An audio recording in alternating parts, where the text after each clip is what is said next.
안녕하세요. 멘토스 매니저로 활동하고 있는 김자경입니다. 오늘 제가 9시 반에 방송 진행을 하기로 했었는데 좀 늦었습니다. 죄송하고요. 원래 제가 지난주에 내일 방송을 하게 된다고 말씀을 드렸었는데 좀 어제 새해 첫날 좀 처리할 일들이 너무 많고 되게 좀 바쁘게 돌아가는 상황이 있다 보니까 오늘 이렇게 방송을 하게 됐습니다. 그래서 방송이 지연된 것에 대해서 좀 죄송하게 생각하고요. 오늘은 예고해드린 대로 좀 제약바이오 섹터하고 그리고 이제 1월에 JP모건 헬스케어 컨퍼런스가 있죠. 그거 관련해서 이제 보려고 합니다. 우선 JP모건 헬스케어 컨퍼런스가 1월 14일부터 1월 16일까지 이제 있어요. JP모건 헬스케어 컨퍼런스는 제약바이오의 가장 큰 행사예요. 그리고 다국적 제약사, 바이오텍이 다수 참석하는 행사거든요. 그래서 이 JP모건 헬스케어 컨퍼런스는 제약바이오 sek터에 좀 긍정적인 영향을 줄 수 있는 어떤 이벤트일 수 있거든요. 그래서 저희가 JP모건 헬스케어 컨퍼런스를 좀 이렇게 생각해 볼 수가 있는데 어떤 투자 전략으로 조금 생각을 한다고 하면 JP모건 헬스케어 컨퍼런스라는 어떤 이벤트를 가지고 내가 제약바이오 섹터에 대해서 어떤 매매를 할 거다라고 한다면 JP모건 헬스케어 컨퍼런스 전에 매수를 했다가 JP모건 헬스케어 컨퍼런스가 시작되면 매도를 하시는 게 좀 안정적인 어떤 투자 전략이 되지 않을까 그런 생각을 개인적으로 해보고요. 물론 이거는 JP모건 헬스케어 컨퍼런스 이벤트만을 갖고 나는 매매를 할 거다라는 거를 전제했을 때 어떤 투자 전략을 말씀을 드리는 거고요. 그러면 이번에 JP모건 헬스케어 컨퍼런스에 참가해서 발표하는 기업의 어떤 예상 내용을 좀 말씀을 드릴게요. 우선은 이번에 이제 대기업으로는 JP모건 헬스케어의 컨퍼런스에 참가하는 기업이 셀트리온하고 삼성바이오로직스, LG화학, 한미약품, 유한양행, 그 다음에 대웅제약, 메디톡스, 휴제, 동아IST 정도가 이제 참석을 하게 되고요. 요게 시총 거의 한 1조 정도 되는 기업들이에요. 지금 1조 이상이 되는 기업들을 제가 이제 말씀을 드렸어요. 그래서 우선은 셀트리온 같은 경우는 주요 사업 계획하고 바이오시밀러 파이프라인, 마케팅 전략 등을 공개를 하고요. 그 다음에 이제 LG화학 같은 경우는 대사질환하고 항암, 면역질환, 신약 후보물질 임상 현황과 향후 계획을 말을 하고요. 그 다음에 한미약품 같은 경우는 비전 20년 R&D 전략, 비만, 당뇨, 항암, 면역질환, 희귀질환, 혈신 신약 등 개발적인 사항 발표를 하고 임상 데이터 위주를 발표하게 됩니다. 그리고 지금 시총 1조 이하의 언더에 있는 좀 바이오텍이라든지 그런 기업들을 보면은 우선은 ABL 바이오가 참석을 하고요. 그 다음에 알테오젠, 그 다음에 지트리비엔티, 그 다음에 엔지캠 생명과학, 티움바이오, 바이오솔루션, 약타바이오, 펩트론, 나이백이 참석을 하게 됩니다. 그래서 ABL 바이오 같은 경우는 이중한체 ABL301을 기술 수출 관련 글로벌 제약 바이오사와 논의를 하게 되고요. 그 다음에 알테오젠 같은 경우는 AAT-B사 인간 히알루로니다체 기술 수출 관련 논의를 하게 됩니다. 그 다음에 이제 G3BNT 같은 경우가 글로벌 제약사들과 파트너링 미팅을 하게 되고요.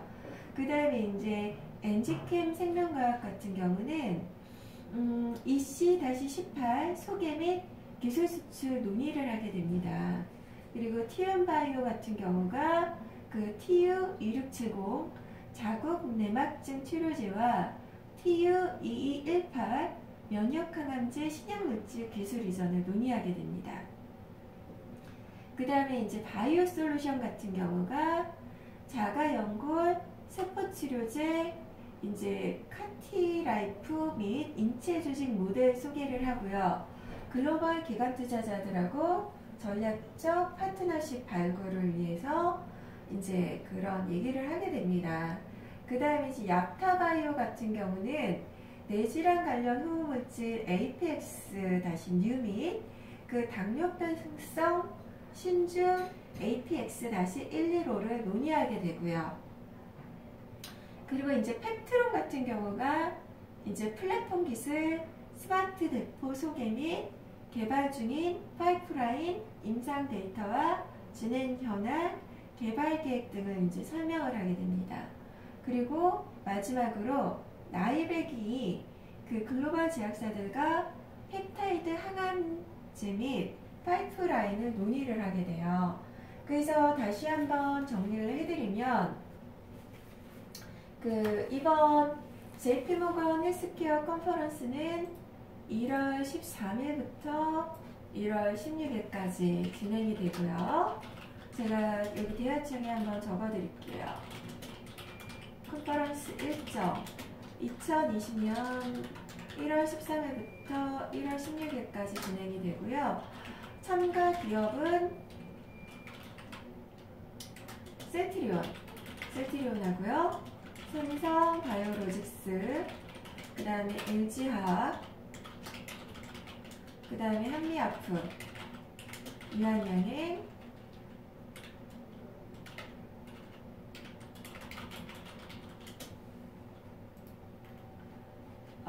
그 다음에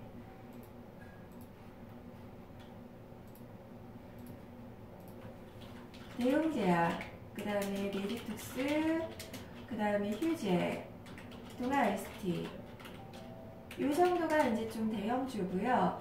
그 다음에 조금 시총 1조 이하 언더 종목들이 ABL 바이오, 알테오젠, 그 다음에 G3BNT, 그 다음에 엔지캠 생명과학, 그 다음에 티움바이오, 바이오솔루션, 약타바이오, 그 다음에 팩트로, 그 다음에 나이백 정도입니다. 그러면 우선 JP모건 헬스케어 컨퍼런스 이벤트 관련해서 이제 본다고 할 때는 그 참가기업 중에서 좀 볼 필요가 있겠죠. 그러면 그 이벤트 관련 탑으로 보는 거는 제 개인적으로는 탑2 종목은 ABL 바이오, 그 다음에 약타바이오, 이 두 종목 정도로 봅니다. 그래서 그 JP모건 헬스케어 컨퍼런스 이벤트 정도로 본다고 하면은 이 두 종목 갖고 조금 볼 필요가 있을 것 같고요. 근데 이거 JP모건 헬스케어 컨퍼런스가 또 그렇게 크게 영향을 또 안 줄 수도 있고요. 그래서 조금 어쨌든 이 JP모건 헬스케어 컨퍼런스가 그 시장에 긍정적인 영향을 줄 수 있는 어떤 이벤트 요소는 맞아요. 그래서 JP모건 헬스케어 컨퍼런스 일정이 1월 13일부터 1월 16일까지 있다라는 거 참고하시고, 참가 기업들 참고하시고, 저기 G3BNT인데 제가 그래서 조금 ABL 바이오나 아타바이오 정도로 조금 보시면 될 것 같고, ABL 바이오 같은 경우는 그 이중항체 ABL301의 기술 수출 관련 글로벌 제약사 바이오사와도 좀 논의를 하게 되고요. 그 다음에 아타바이오 같은 경우가 뇌질환 관련 후보물질 APX-뉴 및 당뇨병성 신중 APX-115를 논의를 하게 됩니다. 그래서 좀 제피부관 헬스케어 컨퍼런스 관련해서는 좀 이렇게 정리를 해드리고요. 그 다음에 우리가 사실 제약바이오 섹터 종목을 안 보고 갈 수가 없거든요. 그래서 조금 괜찮게 보는 제가 기업들을 몇 개 좀 말씀을 드리려고 해요. 그럼 우선은 우리가 바이오에서 앞으로 어떤 거를 봐야 될까를 봤을 때 바이오 섹터도 계속 진화를 하고 있어요. 작년 동안에는 신약개발회사 위주로 많이 봤었고 그 신약개발회사들이 임상 3상이 거의 안 좋은 결과를 보여주면서 제약바이오 섹터가 되게 안 좋았었죠. 그러면 앞으로 바이오는 어떤 걸 봐야 되냐?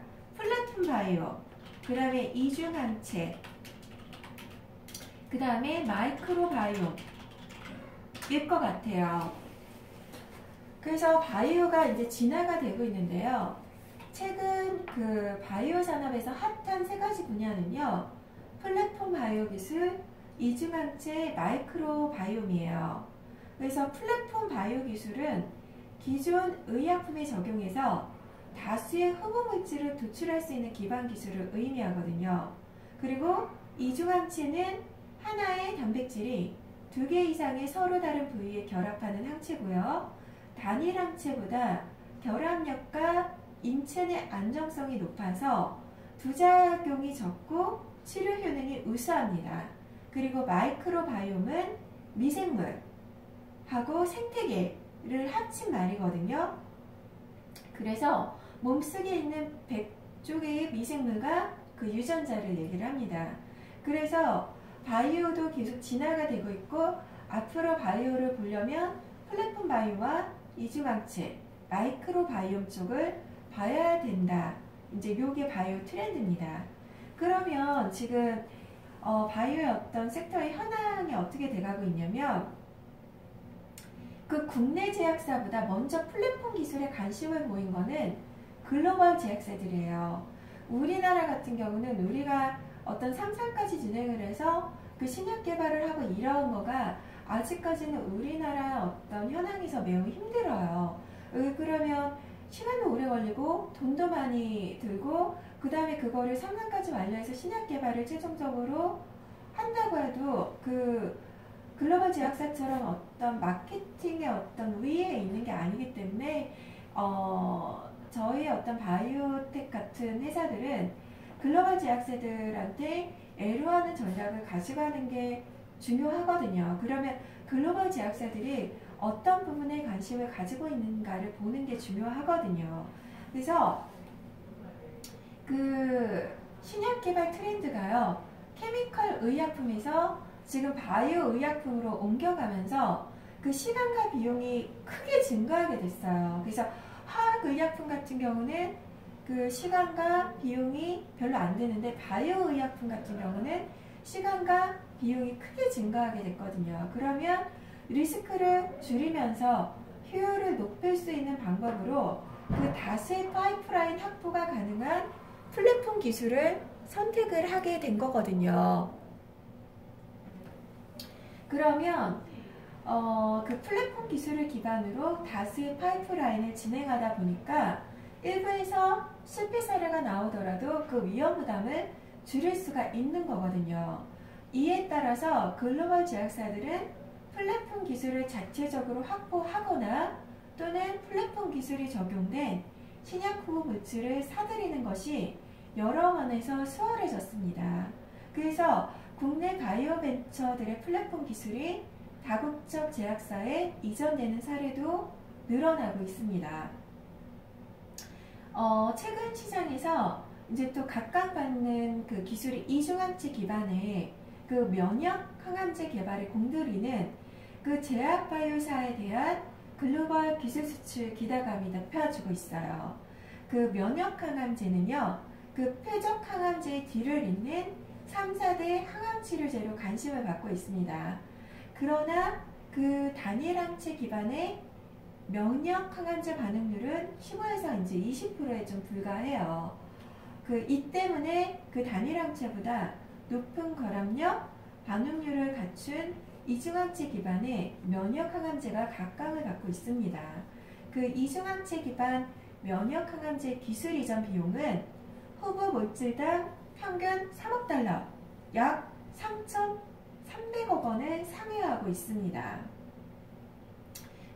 그리고 이제 제가 그 플랫폼 기술 기반의 회사를 왜 봐야 되는지, 또 이중항체 기반의 회사를 왜 봐야 되는지 말씀을 드렸고요. 그 다음에 이제 마이크로바이옴. 왜 마이크로바이옴을 봐야 되는지, 인간의 건강과 성장에 결정적인 역할을 하는 것으로 나타난 마이크로바이옴은 제2의 게놈 또는 제2의 뇌로 불리고 있어요.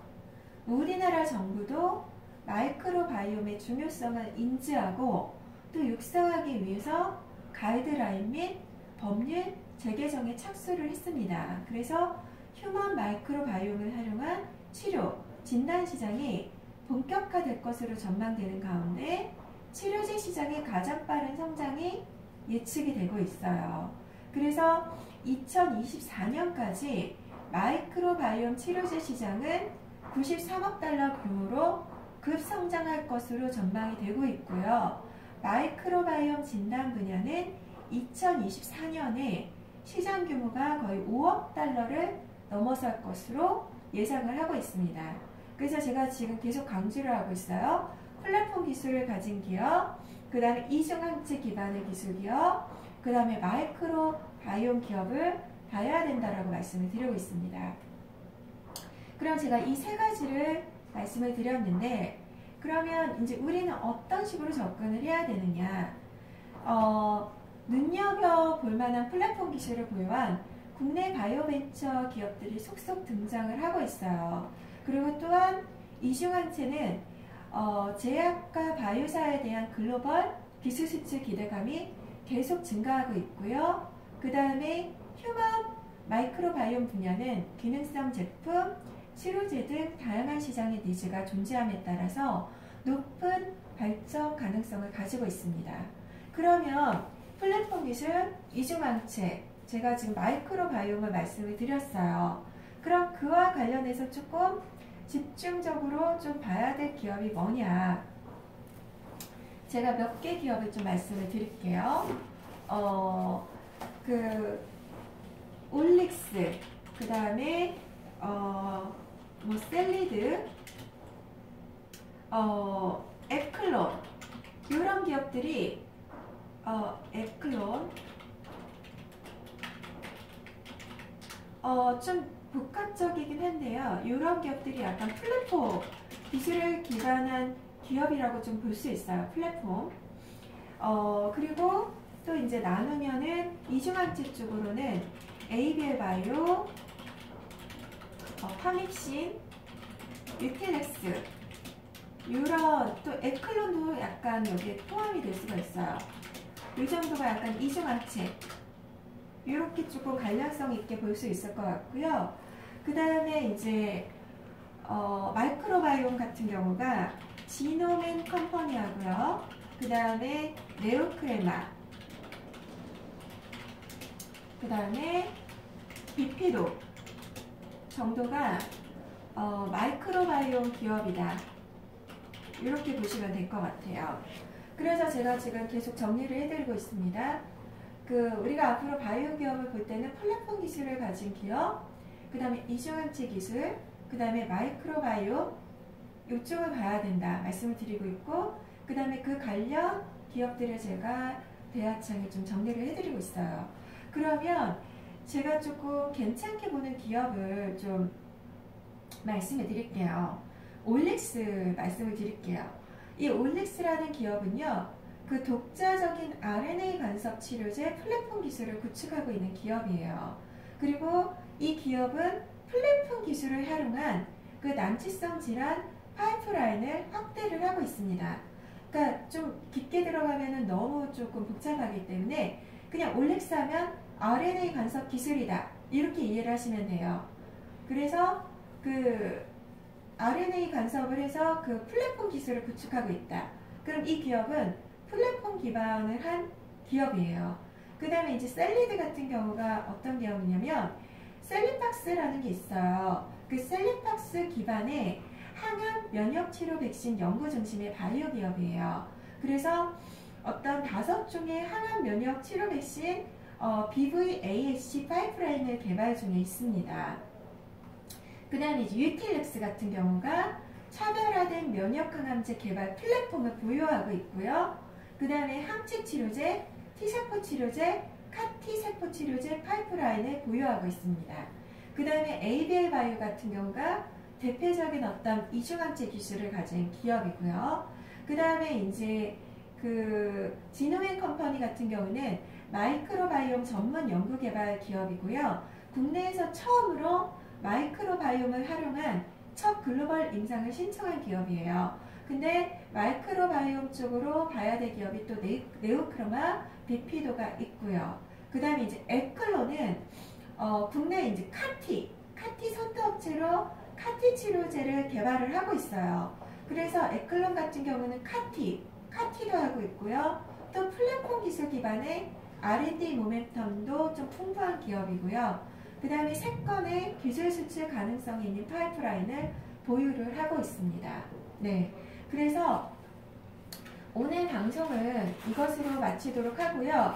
우선은 단기적으로 이벤트 요소 마지막으로 요약을 해드리면 JP모건 헬스케어 컨퍼런스 일정이 1월 13일부터 1월 16일까지 있다.